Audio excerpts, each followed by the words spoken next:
ఎవరికి భయపడలేదు. నా ప్రియమైన దేవుని బిడ్డలారా, మరి ఇక్కడ ఏమంటున్నారు, ఇలాగా కొంతమంది వాళ్ళ దగ్గర నుంచి ఏదో వస్తుందని చెప్పేసి, వాళ్ళు ఏదో ఇస్తారని చెప్పేసి కదండి, అంత పెద్ద మనం ఎలాగా మనం విమర్శిస్తున్నామండి, విమర్శిస్తామా అంటే వీడికి భయపడుతున్నాం కానీ అసలు ఆయనకి భయపడటం లేదు. ఎవరు భయపడలేదు? మనం నువ్వు దేవునికి భయపడితే ఈ భూమి మీద నువ్వు ఏది లెక్క చేయవో, ఏది నీ దగ్గరికి రానివో, దాన్ని అంటనేవో. 40 సంవత్సరాలు, 50 సంవత్సరాలు, 60 సంవత్సరాలు వచ్చినా కూడా లోకపోయిన ఆలోచనలు, ఆ భ్రమలు సావకపోతే ఏంటండి మనం ప్రభువుని నమ్ముకొని ఉపయోగం ఏంటండి? ప్రభు దగ్గరికి వస్తా సంవత్సరాలు గతించిపోతున్న యేసుక్రీస్తు గురించి ఒక అవగాహన లేకపోతే మనం సంవత్సరాల కొనాక ప్రభు దగ్గరికి వచ్చి ఉపయోగం ఏంటి? అందుకు ప్రభు అంటాడు, ఈ భూమి మీద ఎవరైతే నన్ను వెరగనంటాడో నా తండ్రి దగ్గర వాడిని నేను వెరగనంటాడండి. ఈడ మనుషులను బట్టి, బతుకు తెరువు బట్టి మాట మార్చి కత్తలు తిప్పుతుంటారు చూడు. రేపు అక్కడ అంటాడు, వరి నువ్వెవడో నాకు తెలియదురా, నువ్వు పోరా అంటాడు. దేవునికి మహిమ కలుగునుగాక. నా ప్రియమైన దేవుని బిడ్డలారా, దేవుని శక్తి ఏంటో మందిరానికి వెళుతూ కూడా మనం దేవుని శక్తి ఇంకా గ్రహించలేదంటే మనలో ఎవరు పనిచేస్తున్నారో తెలుసా? ఈ లోకమేలుతున్న అపవాది పనిచేస్తున్నాడు గనక నీ మనోనేత్రములని గుడ్డితనము కలుగు చేస్తూ ఉన్నాడు, సత్యాన్ని గ్రహించనీయకుండా. హల్లెలూయా, హల్లెలూయా. ఒక ఆమె అంటదా, ఇప్పుడు కాదు చాలా సంవత్సరాల క్రితం అన్నది, అది కాదు పాస్టర్ నువ్వు ఈ రకంగా చదువుతావు ఓరక. ఇప్పుడు భర్త గారు తృప్తి లేదనుకో, బయట తృప్తి పొందితే నష్టమేముంది అని అన్నాడని. అదేమన్నా అనదగిన మాటేనా? అంటే దేవుడు ఎందుకు ఇచ్చాడు? మీరు ఇంటికి వెళ్ళి సామెతల గ్రంథంలో చదువుకోండి, 5 అధ్యాయం మొత్తం కదండి. హల్లెలూయా కదండి. ఒక్కడ కుండను నీళ్ళు నీవు తాగొచ్చా? అవి బయటికి పారదగునా? అన్యులై తొక్కదగునా? రెండోది, ఆమె రొమ్ముల మీద నువ్వు తృప్తి పొందగలుగుతావా? ఎంత పెద్ద మాటలు కదండి, ఈ మామూలు మాటలు అవన్నీ. నీ భార్య అందమైన దుప్పి, అందమైన లేడి కదా, ఆమె రొమ్ముల మీద నువ్వు తృప్తి పొందు. పురుషులు చదువుతున్నాడు ఈ మాటలో. ఆమె రొమ్ముల మీద నువ్వు తృప్తి పొందు. పరస్త్రీని ఎందుకు నువ్వు ఆలోచిస్తున్నావు? ఆమె వాళ్ళను ఎందుకు తృప్తి పొందాలనుకుంటున్నావు? మానవుడు తప్పు చేయకూడదని, మానవుడు పాపం చేయకూడదని కదా వివాహం బంధకం పెట్టింది. దేవుడికి పని లేక పెట్టాడా వివాహం బంధమని? ఈరోజు బాప్టిజం తీసుకున్నా ఆ కోరికలు సావటం లేదు, ఆ భావాలు సావట్లేదు. జరిగే స్త్రీకైనా పురుషుడికైనా. నా ప్రియమైన సహోదరుడా, సహోదరి, లైవ్లో ఉంటున్న బిడ్డలారా, నేను చెప్పే మాటలు కొంచెం ఇబ్బంది కలగవచ్చు, కానీ రేపు తీర్పులేకి మనం జీవిస్తున్న ఈ జీవితం అంతా రేపు ఒక రోజు ప్రభు బట్ట పైలి చేస్తాడు. హల్లెలూయా. నేను ఆమెకి ఏం చెప్పాలి? నేను ఇంకా వాక్యం ఎత్తుకుంటే దెబ్బకు తలకాయ కిందకు వచ్చేసింది అంతే. నేను వాక్యం ద్వారా మాట్లాడతాను. దేవునికి మహిమ కలుగునుగాక. హల్లెలూయా, హల్లెలూయా. దేవుడు ఎందుకు మానవుని సృష్టించాడంటే అతను పవిత్రంగా ఉండేదానికే, పరిశుద్ధుడిగా ఉండేదానికే. మనకు ఎలా ఉంటుందంటే ఈ మాటలు చెప్పుకున్న సంఘాలలో బాగుంటుంది, ప్రశాంతంగా ఉంటుంది. ఆయన ఏదో 4 మాటలు చెప్పుకుంటాడు, టైం ముగించుకుని వెళ్ళిపోతాడు. మనం వెళ్ళాం కాసేపు కూర్చొని ఇంటికి వచ్చాము, శుభ్రంగా బిర్యానీ తిని పండుకుంటాము. రేపు నరకంలో కూడా బిర్యానీ వచ్చేస్తుంది. ఏమవుతుంది? నరకం బిర్యానీ వస్తుంది నరకంలో. హల్లెలూయా. నా ప్రియమైన దేవుని బిడ్డలారా, చాలా జాగ్రత్తగా ఉండాలి. క్రైస్తత్వం అంటే అంత ఈజీ కాదు, ప్రభు అంటే అంత ఈజీ కాదు. నువ్వు క్రీస్తు రక్తంతో కడగబడిన తర్వాత నా ఇష్టం అనే దానికి ఎవ్వడికి అధికారం లేదు. ఎందుకు తెలుసా? నా దేవుడు నిన్ను కొన్నాడు, తన రక్తం ఇచ్చి నిన్ను కొన్నాడు, తన రక్తం ఇచ్చి వెలబెట్టి ప్రతి ఒక్కరు ఆయన కొన్నాడు. నీవు నీ సొత్తు కాదు, నా దేవుని సొత్తు. మనమందరము కూడా నా ఇష్టం అని అన్నావా, నాశనాన్ని కొని తెచ్చుకుంటావు. ఈ గాలిడి సిమియోను నాశనాన్ని కొని తెచ్చుకున్నాడు. అక్కడ ఏమంటాడు చూడండి. అందుకు పేతురు, నువ్వు ద్రవ్యమిచ్చి దేవుని వరము సంపాదించుకుందామని నువ్వు తలంచుకొనిస్తున్నావా? నీ వెండి నీతో కూడా నశించును కాక నీ హృదయము దేవుని ఎదుట సరైనది కాదు. అంతవరకు అప్పమ్మ, నీ ఎండి బంగారు నీ డబ్బు నీతో కూడా నశించిపోద్ది, జాగ్రత్త. ఎవరంటాడు ఈ మాట? పేతురు అంటున్నాడు. దైవ సేవకుడు పేతురు అంటున్నాడు, ఖండించేస్తున్నాడు. డబ్బు ఇచ్చేసి ద్రవ్యం ఇచ్చేసి నా దేవుని వరాన్ని కొంటావా నువ్వు? నీ ద్రవ్యము నీ ఎండి నీతో కూడా నశించిపోతుంది, కానీ నీ హృదయము దేవుని ఎదుట సరిగా లేదు. హల్లెలూయా. మన హృదయము దేవుని ఎదుట సరిగుంటే నువ్వు భయపడిపోతావండి, భయపడిపోతావు. తప్పు చెయ్యాలంటే భయపడతావు, సిగరెట్ ముట్టాలంటే భయపడతావు, గ్లాసు నువ్వు మందు తాగటానికి గ్లాసు ముట్టాలని నీకు భయపడతావు. దేవునికి మహిమ కలుగును గాక. నీ హృదయము దేవుని ఎదుట సరిగా ఉంటే ఏ మానవుడు దేవునికి వ్యతిరేకం కార్యం చెయ్యాలంటే వణికిపోతాడు. ఎందుకో తెలుసా? దేవుని భయము. హల్లెలూయా. దేవుని భయము కావాలండి మానవుడికి. మనుషుల భయాలు కాదు. ఎవరు భయం కావాలి? దేవుని భయము. దేవుని భయం మనలో ఉంటే మనం ఖచ్చితంగా మారిపోతాం. హల్లెలూయా. తప్పకుండా మారిపోతాం. దేవునికి మహిమ కలుగును గాక. నా ప్రియమైన దేవుని బిడ్డలారా, మనం బ్రతుకుతున్న బ్రతుకు శాశ్వతమైన బ్రతుకు కాదు, తాత్కాలమైన బ్రతుకు. తాత్కాలమైన బ్రతుకు. ఈ మట్టిలో ఉన్న ఈ ఊపిరి, ఈ జీవము ఏ క్షణంలో ఎగిరిపోద్దో తెలియదు, ఏ క్షణంలో ఎగిరిపోద్దో తెలియదు. ఆ తర్వాత మట్టి కదా, మన్ను కనుక మన్ను అయిపోతుంది. మరి ఆ తర్వాత ఏంటి? ఈ శరీరానికి ఎన్నో కోరికలు ఉన్నాయి. ఆ కోరికలన్నీ తీర్చడానికి అపవాది ఎన్నో పేరాపలు చేస్తుంది, చివరికి తీసుకెళ్ళి నరకంలో వదిలిపెట్టేస్తుంది. దేవునికి మహిమ కలుగునుగా. హల్లెలూయా.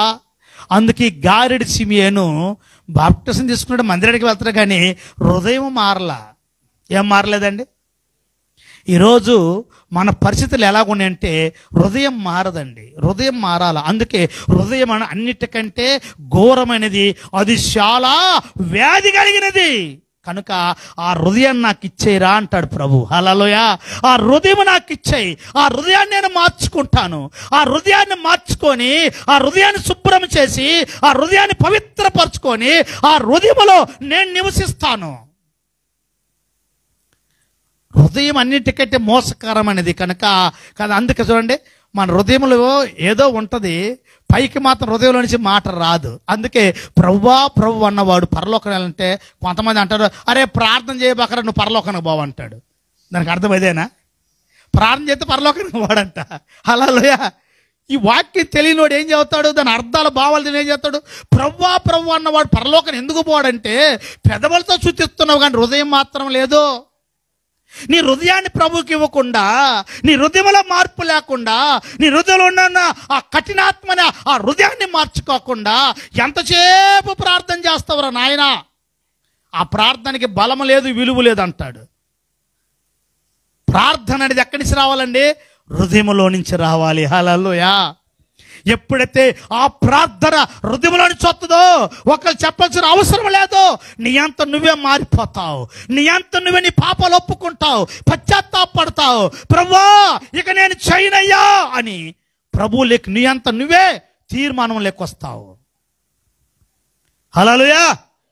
ఒకరు మారితే మారరు, ఒకరు నువ్వు మారరంటే వాడు మారరు. ఎవరు కూడా తనని పరిపూర్ణంగా మార్చలేడు. హల్లెలూయా. ఆడకపోతే మారుతాం. ఆడకపోతే మారుతామండి. హృదయంలో మార్పు లేకుండా ఎక్కడికి వెళ్ళి నువ్వు మారవు. ఇంతవరకు చెప్పాను. ఇద్దరు వచ్చారు, ఇద్దరు మా బంధువులే. నేను సేవలోకి వచ్చిన కొత్తలో, అప్పుడు నాకు వాక్యం కూడా బాగా తెలియదు. నేను సేవలోకి వచ్చిన 2వ సంవత్సరమా 3వ సంవత్సరమా. అయ్యా మాకు బాప్టిస్టులు అంటే ఎందుకు ఈయనమ్మా ఇస్తాలన్నాను. వీళ్ళు ఎప్పుడు చర్చికి రారు, వీళ్ళకి బాప్టిస్టులు కావాలంట. చర్చికి వస్తారా? అసలు రారు, బాప్టిస్టులు కావాలంట. మరి ఎందుకు బాప్టిస్టులు అడుగుతారో నాకు అర్థం కాల. ఆ తర్వాత అన్నారు బాప్టిస్ట్ మాకు సాగర్లు ఇవ్వాలి అన్నాడు. ఏడా? నాగార్జున సాగర్లో. అమ్మ నాకు ఈత రాదమ్మా అన్న. మరి ఏం చేస్తా, వాళ్ళకంటే నాగార్జున సాగర్లు ఇవ్వాలంట. నాకు ఈత రాదు తల్లి, అందుకే తొట్టి కట్టుకున్నాను, తొట్లు ఇయటానికి అన్నా. హల్లెలూయా. అదేదో ఎలా మాట్లాడుతున్నాం అంటే, అలాగే మరి ఏం చేయమంటూ. అయితే కానీ మీరు ఎందుకు నాగార్జున సాగర్లో బాప్టిజం అవుతుంటే, అవి నీళ్లు పారుతుంటాయి కదయ్యా, అక్కడ కానీ బాప్టిజం తీసుకుంటే మా పాపాలన్నీ కొట్టుకొని పోతాయి అని అన్నట. నేనన్నాను గోసులో పాపం పెట్టుకుని కాశీకి పోతే ఉపయోగం ఏముందమ్మా అన్న. ఎక్కడుంది పాపము? గోసులో పాపం పెట్టుకొని ఎక్కడికి పోతే అది గోసుపు తిత్తే కదా పాపం పోయేది. నీ హృదయం కఠినమున పెట్టుకొని నీ హృదయంలో మార్పు లేకుండా నువ్వు ఎక్కడికి పోతే ఉపయోగం ఏముంది? నీ హృదయం ఎప్పుడైతే మారుతుందో ఆటోమేటిక్గా నువ్వు పరిపూర్ణంగా మారిపోయి పరిపూర్ణతలోకి వచ్చేస్తావండి. దేవునికి మహిమ కలుగును గాక. ఒక మగసమతకు చచ్చిపోయింది, ఆటో టక్ వచ్చేసి. ఆ సాగర్లు ఎవరిచ్చారు నాకు తెలియదు, కానీ కరవదాలుగా చర్చికి పోలేదు. చచ్చిపోయింది, ఆటో టక్ వచ్చింది, పాట్ ఎగిరిపోయింది. ఇప్పుడు ఎక్కడ పోయి ఉంటుంది ఆమె? పరలోకానికి వెళ్ళిపోయిందంటవా? పరదేశకి వెళ్ళిపోయిందంటవా? హల్లెలూయా. బాప్టిజం తీసుకుంది ఒక మెట్టు అయితే, నువ్వు జీవించుతున్న మెట్టు చాలా ఉంది. బాప్టిజం తీసుకుంది ఒక్క మెట్టే. ఈ భూమి మీద నువ్వు జీవించాల్సింది, నీ జీవితాన్ని సరి చేసుకోవాల్సి ఉన్నది కదండి. క్రీస్తు గురించి బ్రతకటానికి చాలా ఉంది. ఈ లోకములో క్షణము ఈ లోకాన్ని జయించుకుంటా కదండి, ఎక్కడ కూడా మైలు అంటకుండా ప్రభుకి ఇష్టమైన జీవితము కడ వరకు జీవించాల్సి ఉన్నది చాలా ఉంది. దాన్ని చాలా జాగ్రత్తగా చేసుకోవాలా. హల్లెలూయా. బాప్టిజం కానీ కాళ్ళ ఎగరేయటం కాదు. హల్లెలూయా. ఈయన బాప్టిజం తీసుకున్నాడు, హృదయం మార్పు లేదు. అందుకంటున్నాడు కదా, దేవుని ఎదుట నీ హృదయము సరైనది కాదు. చదువు త్వరగా.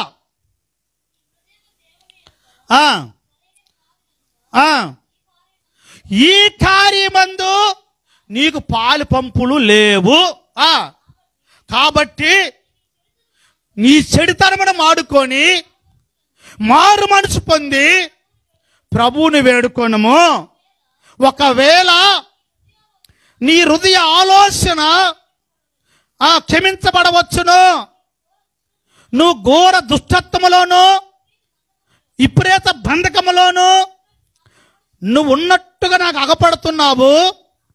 అందుకు సీమోను, నువ్వు చెప్పినవన్నీ ఏది నా మీదకి రాకుండా నువ్వే నా గురించి ప్రార్థన చేయి. ఏమంటే ఇంకేమన్నా ఈయనకైనా భయం ఉందా? నువ్వు చెప్పినవన్నీ నా మీదకి రాకుండా అంటే నువ్వే నా గురించి ప్రార్థన చేయి అంటే ఈయన చేయడు. హల్లెలూయా. ఈయన చేయడు. అంటే నిజంగా ఈయనలో మార్పు ఉంటే, దైవ భయంలో ఉంటే, దైవ సేవకుడు గద్దించగానే ప్రభు పాదాల మీద పడిపోతాడయ్యా, నేను నిజంగా మార్పు లేని జీవితంగా ఉన్నాను, నన్ను క్షమించు. నీవు దేవుని శక్తిని, ఆ వరాన్ని ప్రభువా నేను డబ్బుతో కొనాలనుకున్నాను, నేను దేన్నైనా కొనగలుగుతామో కానీ అయ్యా నిన్ను నేను కొనలేని ప్రభువా, నన్ను క్షమించు, నన్ను క్షమించు అని అన్నాడా? నువ్వే నా గురించి ప్రార్థన చేయ. చాలామంది అంటారు మేము చేయం ప్రార్థనలు, మీరు చేయండి అంటే మేము చేయమని అనలే. పాస్టర్ గారు మీరు చేయండి ప్రార్థన. ఈ పాస్టర్ గారు చేస్తూ ఉంటారు ప్రార్థన, అక్కడ కార్యం జరగదు. ఆడ కార్యం జరగకపోయాక ఏం చేసినాడు దేవుడా? ఆ చర్చికి వెళ్ళాను, ఆ పాస్టర్ ప్రార్థన చేశాడు, నాకేం జరిగిందే అంటే నువ్వున్నది ఎందుకు? దేవుని కార్యం నీకు కావాలా, కానీ నువ్వు మాత్రం మారవు. నువ్వు మాత్రం మారు మనసు పొందవు, ప్రభువాన్ని ప్రభు దగ్గర ఒప్పుకోవు కదండి, నీ హృదయాన్ని ప్రభుకి ఇవ్వు, నీ హృదయంలో చెడుతానని ఒప్పుకోవు, పాస్టర్ ప్రార్థన చేస్తే నీకు కార్యం జరగాల. సరే మంచిదే, పాస్టర్ గారు రోజు తింటా ఉంటాడు, మీరు మా అన్నం మానేయండి, అంతే కదా. పాస్టర్ గారు 3 పూటలు తింటా ఉంటాడు, మీరు అన్నం మానేయండి, మీ కడుపు నిండుతూ ఉంటుంది. నిండుద్దా? మన ఆకలి తీరాలంటే మనం ఆహారం తింటేనే కదా మన కడుపు నిండేది.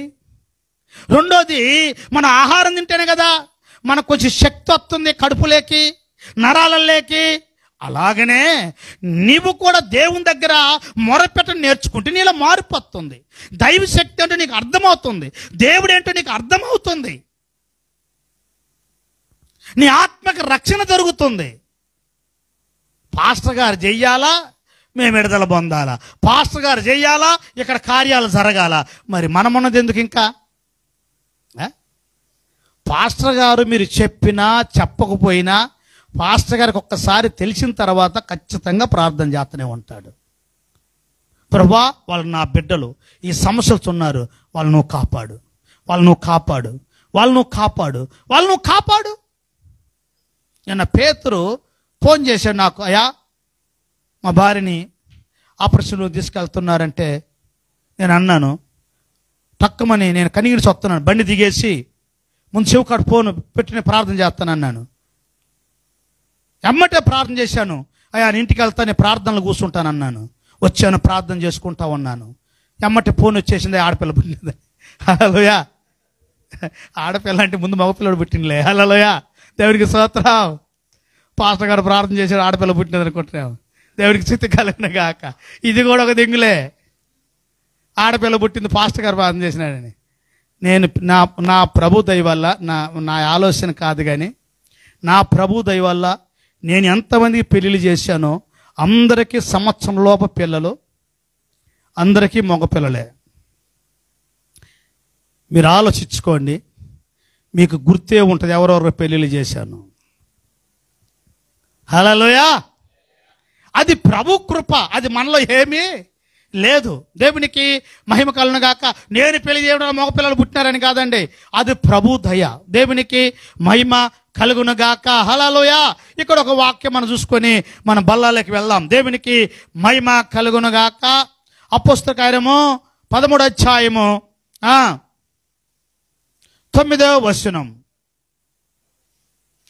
అపోస్తల కార్యం 13:9. అందుకు పౌలు అనబడిన సౌలు పరిశుద్ధాత్మతో నిండిన వాడై ఎవరి తేర చూశాడండి? ఈ గారిడి సిమెయోను వైపు తేర చూసి సమస్త కపటముతోనూ సమస్త దుర్మార్గముతోనూ నిండినవాడా, అపవాది కుమారుడా, ప్రతి నీతికి విరోధి, నువ్వు ప్రభు యొక్క సన్నని మార్గములను చెడగొట్టటకును మానవా. అంతవరకు అప్పమ్మ. ఇక్కడ అపోస్తలుడైన పౌలు ఏమంటున్నాడు చూడండి, ఒరే అపవాది కుమారుడా, దేవుని మార్గాన్ని చెడగొట్టడానికి ఇక్కడ మానవా, నువ్వు నీ బుద్ధి మార్చుకోవా? పుట్టిన కానించి ఒకే జీవితమా, ఒకే బ్రతుకా?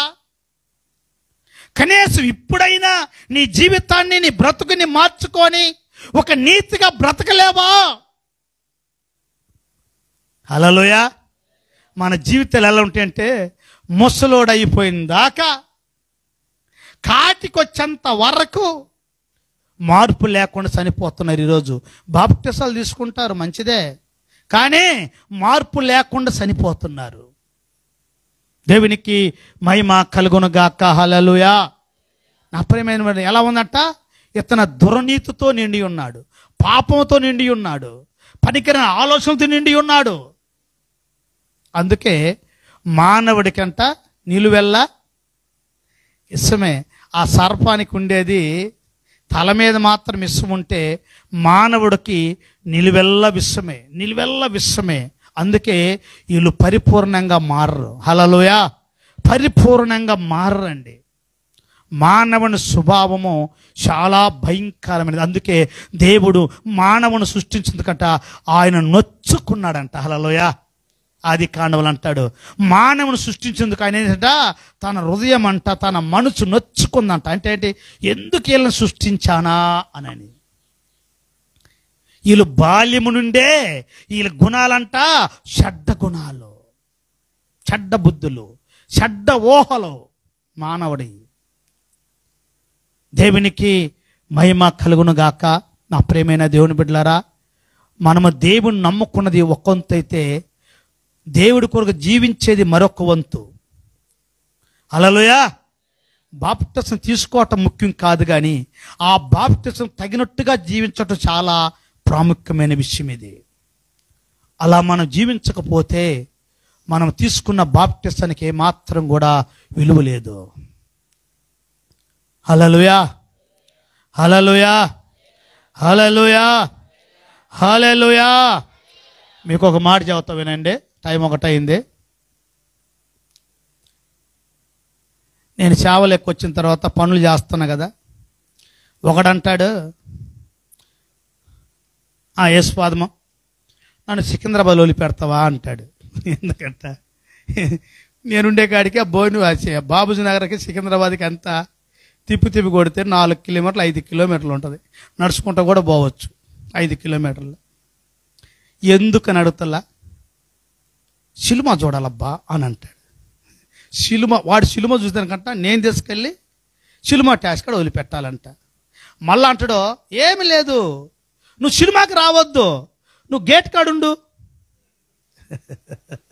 నేను గేట్ కాడు ఉండాలంట. వాడు వచ్చిందాకా వాడు సినిమా చూసి తిరిగి వచ్చినాకంట మళ్ళీ వాడిని తీసుకుని రావాలంట. నేను గేట్ కాడ కావిరి కూసాల. ఒక్కొక్కడు అంటే ఎందుకు నేను ఇంత కఠినంగా మాట్లాడతానంటే, నేను చాలా చూశాను, చాలా అనుభవించాను ఒక్కొక్కడు మైండ్ ఎలా ఉంటుంది అనేది. నేను అంటాను, ఒరే నేను సినిమాకే రానైతే నేను నిన్ను గేట్ కాడ వదిలిపెట్టేది అందరా, నువ్వు సినిమాకి రాకపోతే వదిలిపెట్టేదానికి ఏమే అని అంటాడు.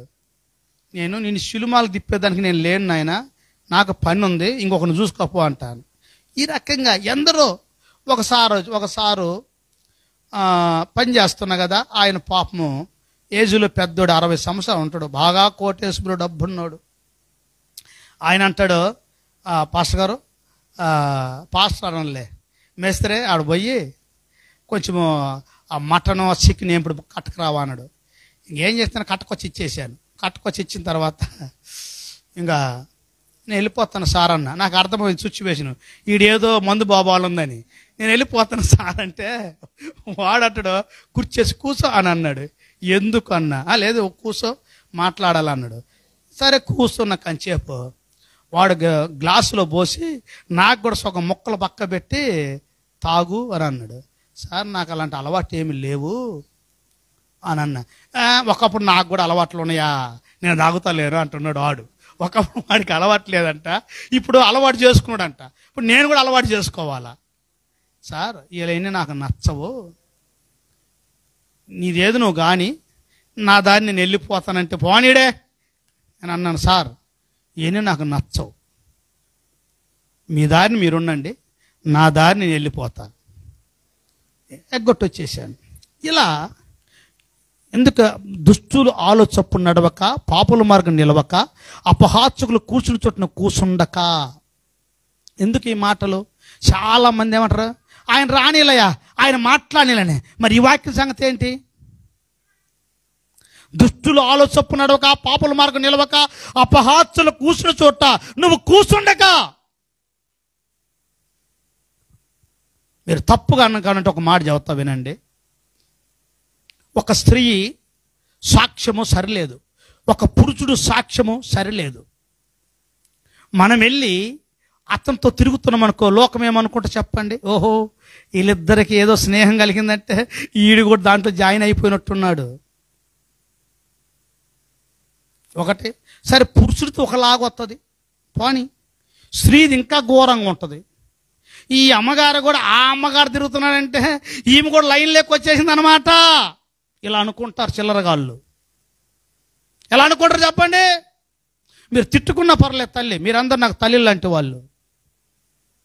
ఈ అమ్మగారు కూడా ఆ అమ్మగారిలా కలిసిపోయిందనమాట. ఆ అమ్మగారిని చూసినట్టు ఈ అమ్మగారిని కూడా చీపుగా చూస్తారు.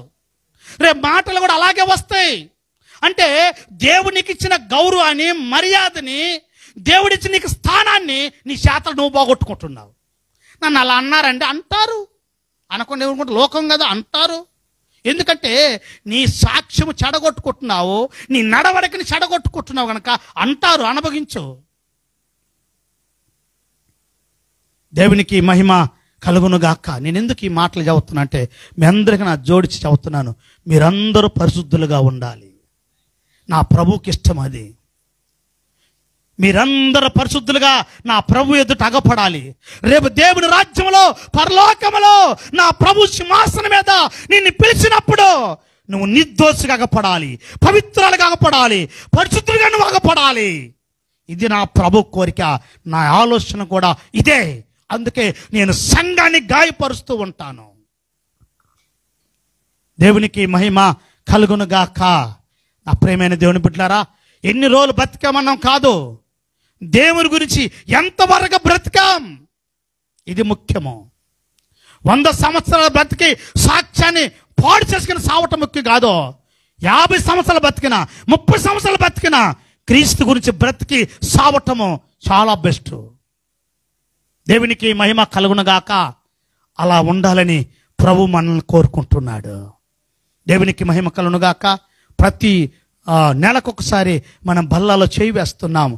మనం ఎలా చేయి వేస్తున్నాము, ఎలాగ జీవిస్తున్నాము, ఈరోజు వాక్యము ఏమని మాట్లాడింది, ఈరోజు పరిశుద్ధాత్ముడు ఏ రీతిలో మనల్ని మాట్లాడుతున్నాడనేది కూడా మనం జ్ఞాపకం చేసుకుంటూ బల్లాలోకి వెళ్దాం. అందరికి కూడా